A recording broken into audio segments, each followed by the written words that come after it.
କାହିଁକି ହଠାତ୍ ମଇଦାନରେ ମୁହାଁମୁହିଁ ହେଲେ ସିଦ୍ଧାନ୍ତ ରଚନା?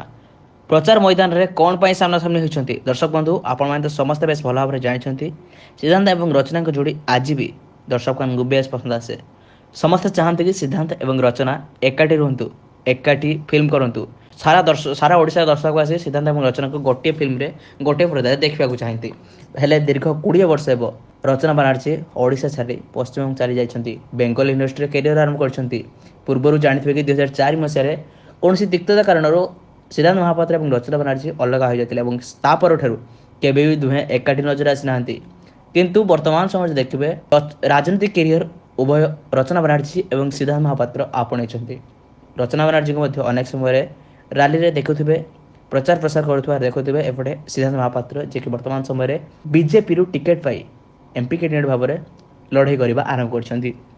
ଏସବୁ ଭିତରେ ରଚନା ବାନାର୍ଜୀ ଏବଂ ସିଦ୍ଧାନ୍ତ ମହାପାତ୍ର ମୁହାଁମୁହିଁକୁ ନେଇ ସୋସିଆଲ ମିଡ଼ିଆରେ ବେଶ ଚର୍ଚ୍ଚାର ବିଷୟ ପାଲଟିଛି। କ'ଣ ପ୍ରକୃତରେ ସିଦ୍ଧାନ୍ତ ମହାପାତ୍ରଙ୍କର ଅପୋଜିଟ୍ ଦଳରେ, ବିପରୀତ ଦଳରେ ରଚନା ବାନାର୍ଜୀ ରାଲି କରୁଛନ୍ତି, ପ୍ରଚାର ପ୍ରସାର କରୁଛନ୍ତି? କ'ଣ ରହିଛି ଏହା ପଛର ଅସଲ କାରଣ? ଦର୍ଶକ ବନ୍ଧୁ, ଆମେ ଆପଣଙ୍କୁ ଏଇଠି କହିବୁ କି ସିଦ୍ଧାନ୍ତ ମହାପାତ୍ର ଯିଏକି ଓଡ଼ିଶାର କ୍ୟାଣ୍ଡିଡେଟ୍ ଅଛନ୍ତି, ଓଡ଼ିଶାର ରାଜନୈତିକ କ୍ୟାଣ୍ଡିଡେଟ୍ ଅଛନ୍ତି, ଓଡ଼ିଶାରୁ ଏମ୍ପି ପଦବୀ ପାଇଁ ଲଢ଼ୁଥିବା ବେଳେ ରଚନା ବାନାର୍ଜୀ ସେ ଟିକେଟ୍ ପାଇନାହାନ୍ତି। ସେ ପଶ୍ଚିମବଙ୍ଗରେ ହିଁ ନିଜର ରାଜନୈତିକ କ୍ୟାରିୟର ଆରମ୍ଭ କରିଛନ୍ତି। ତେଣୁ ଯାହା ବି ସୋସିଆଲ ମିଡ଼ିଆରେ ଗୁଜବ ଚାଲିଛି, ହେଇପାରେ ରଚନା ବାନାର୍ଜୀ ବିଜେପିର ଟିକେଟ୍ ପାଇନାହାନ୍ତି କିମ୍ବା ବିଜେପି ଦଳକୁ ସପୋର୍ଟ କରୁନାହାନ୍ତି କି ବିଜେପିର ଷ୍ଟାର କ୍ୟାମ୍ପେନର ନୁହନ୍ତି। ହେଲେ ସିଦ୍ଧାନ୍ତ ମହାପାତ୍ର ବିଜେପିର ଜଣେ ଟାଣୁଆ ନେତା ଏବଂ ଟିକେଟ୍ ମଧ୍ୟ ପାଇଛନ୍ତି, ବିଜେପିରୁ ଲଢ଼େଇ କରୁଛନ୍ତି। ରଚନା ବାନାର୍ଜୀ ଅଲଗା କେଉଁ ଦଳକୁ ସପୋର୍ଟ କରୁଥାନ୍ତି, ହେଲେ ସିଦ୍ଧାନ୍ତ ମହାପାତ୍ରଙ୍କ ବିପକ୍ଷରେ କେବେ ବି ଆସିନାହାନ୍ତି।